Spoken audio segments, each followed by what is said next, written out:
ప్రజల సమస్యల పట్ల ఎవరైనా కూడా గొంతు విప్పితే చాలు చంద్రబాబు నాయుడు గారి నోట్లో నుంచి వచ్చే మాటలు ఏ స్థాయిలో ఉన్నాయనంటే భూస్థాపితం చేస్తాడట. ఆశ్చర్యం కలిగించే విషయాలు. 76 ఏళ్ల వయసు ఆయన, 76 ఏళ్ల వయసులో ఉన్న ఆయన ఒక ముఖ్యమంత్రి స్థానంలో కూర్చొని ఉన్న వ్యక్తి ఒక టీవీ ఇంటర్వ్యూలో మాట్లాడుతూ ప్రతిపక్షాన్ని భూస్థాపితం చేస్తాడంట. ప్రతిపక్ష నాయకుడు పేరెత్తి ఆయన ప్రతిపక్ష నాయకుడిని భూస్థాపితం చేస్తారంట. ఆ ఎల్లో మీడియాకి సంబంధించిన ఓనర్, ఆ టీవీ ఓనర్ ఒకడు అడుగుతాడు, ఎప్పుడు భూస్థాపితం చేస్తామని. ఈయన అదిగో మొదలు పెట్టేశాను, చేస్తూ ఉన్నాను, త్వరలోనే చేసేస్తాను ఈయన అంటాడు. ఆశ్చర్యం. 76 ఏళ్ళ ముసలాయన.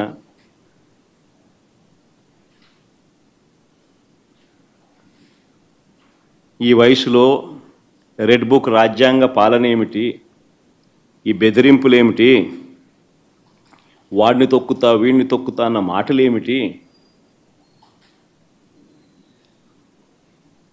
ప్రజలు ఏదో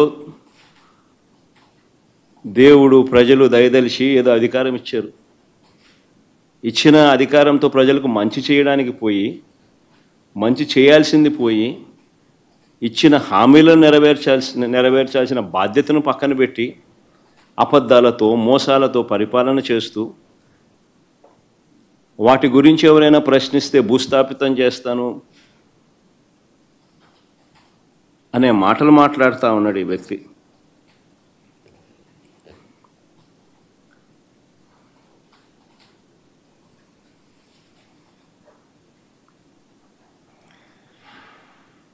ఈ చంద్రబాబు నాయుడు గారి పాలనలో అసహనం అనేది ఏ స్థాయిలోకి పోయింది అని అంటే, ఏడాది కాలంలో ఈ ప్రభుత్వంలో ఏ ప్రభుత్వము కూడా గతంలో ఎప్పుడు చూడని విధంగా వ్యతిరేకతను చంద్రబాబు నాయుడు గారు ఈరోజు చూస్తూ ఉన్నారు.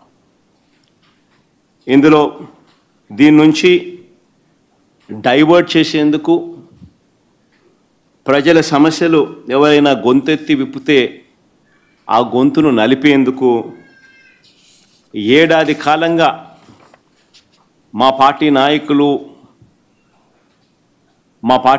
నాయకులపై చంద్రబాబు నాయుడు గారు పెడతా ఉన్న తప్పుడు కేసులు నిజంగా చూస్తే ఆశ్చర్యం కలిగిస్తాయి. ఎవరు గలం విప్పినా కూడా గలం విప్పకూడదు అనే ఉద్దేశంతో, విప్పనివ్వకూడదు అనే ఉద్దేశంతో తప్పుడు కేసులు పెడతా ఉన్నారు, టాపిక్లు డైవర్ట్ చేస్తూ ఉన్నారు. ఈ తప్పుడు కేసుల సాంప్రదాయాన్ని మరింతగా కొనసాగిస్తూ మొన్న కరెక్ట్గా నా ప్రోగ్రాంకు ముందు రోజున టాపిక్ డైవర్ట్ చేసేందుకు ఉపయోగపడుతుందనే ఉద్దేశం కూడా ఒక కారణం. రెండో కారణం, గొంతు నొక్కాలి ఎవరైనా కూడా తనకు వ్యతిరేకంగా మాట్లాడితే అన్న కారణం రెండోది. చెవిరెడ్డి భాస్కర్ రెడ్డిని అరెస్ట్ చేయడం నిజంగా ఆశ్చర్యం కలిగించే విషయం. అసలు భాస్కర్ని అరెస్ట్ చేసిన తీరుని చూస్తే అసలు ఇంతకుముందు మీరంతా కూడా చూస్తూ ఉన్నారు. సంవత్సరం నుంచి ఏ రోజన్నా కానీ భాస్కర్ పేరు లిక్కర్లో ఎక్కడన్నా కనిపించిందా, వినిపించిందా? ఎవడన్నా విన్నాడా? ఎవడన్నా ఎప్పుడన్నా విన్నాడా?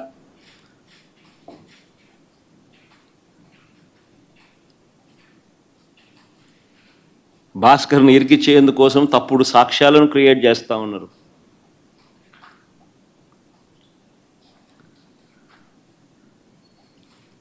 ఆశ్చర్యం కలిగించే విషయం ఏంటంటే, భాస్కర్ గన్మెన్ను అంటే పోలీస్ కానిస్టేబుల్ను పిలిచి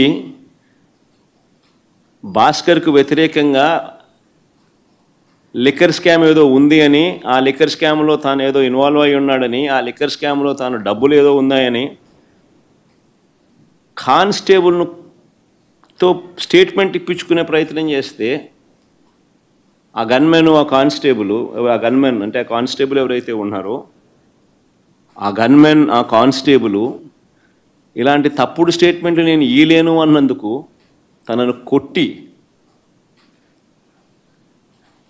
చిత్రహింసలకు లోను చేస్తే ఆ దెబ్బలు తిన్న కానిస్టేబుల్, సిట్టింగ్ కానిస్టేబుల్, డ్యూటీలో ఉన్న సిట్టింగ్ కానిస్టేబుల్, దెబ్బతిన్న కానిస్టేబుల్ ఏకంగా వీడియో తీసి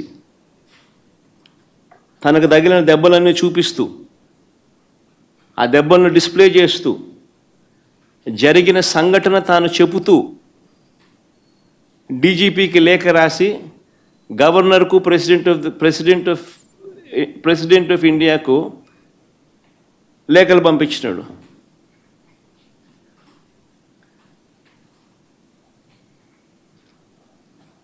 కోర్టులో కేసు వేసినాడు. నిన్న ఆ కేసు హియరింగ్ కూడా వచ్చింది.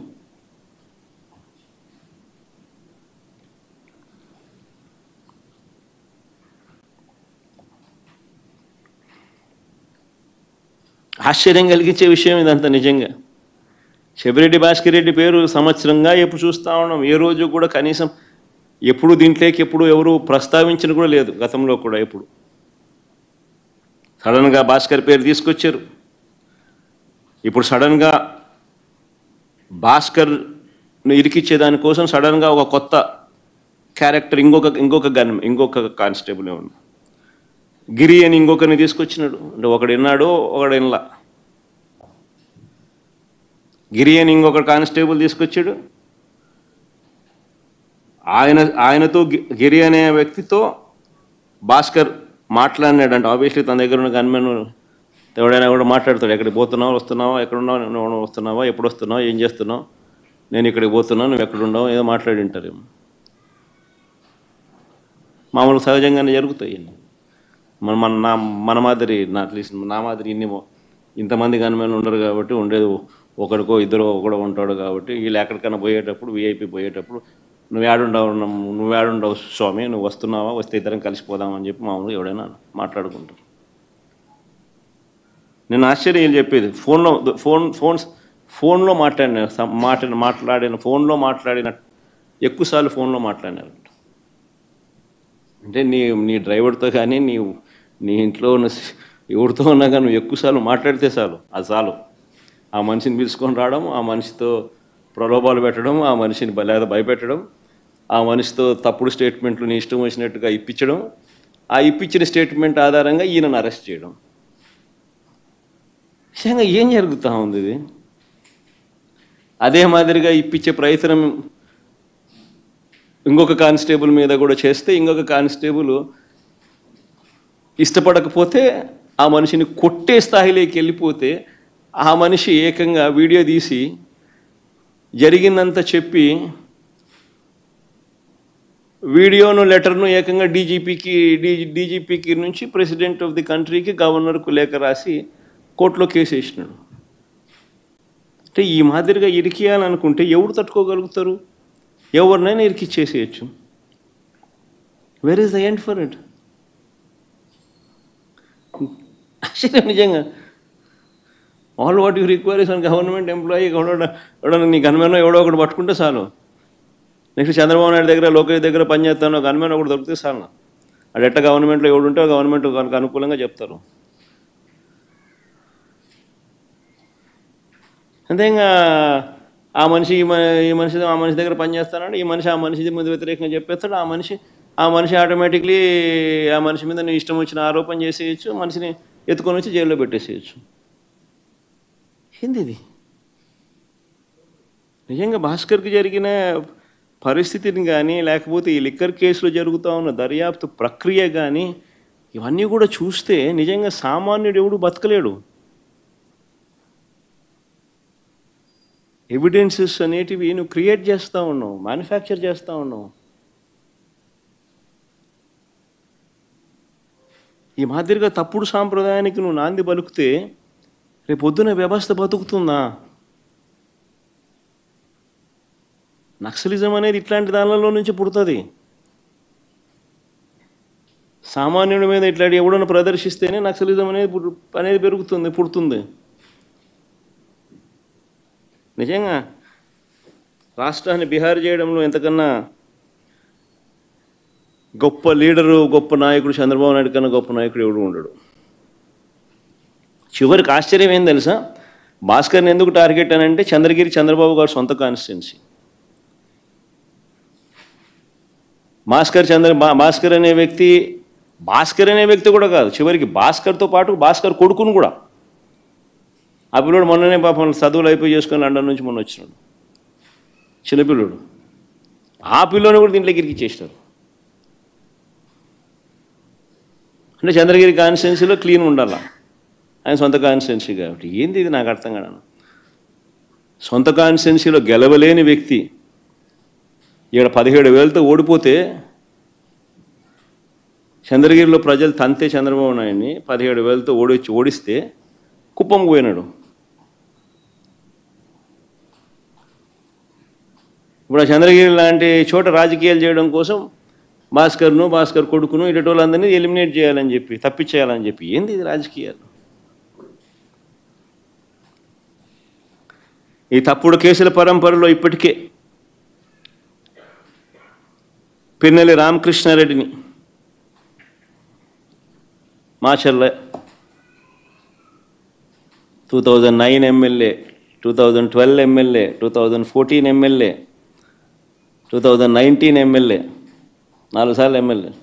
2024లో మొన్న ఒకసారి ఓడిపోయినాడు. ఆ కాన్స్టిట్యున్సీలో ఆజమాయిషీ కోసం పిన్నెల్లి రామకృష్ణారెడ్డిని తప్పుడు కేసుల్లో ఇరికిచ్చే కార్యక్రమం. నందిగాం సురేష్ను, ఎక్స్-ఎంపీ, దళితుడు,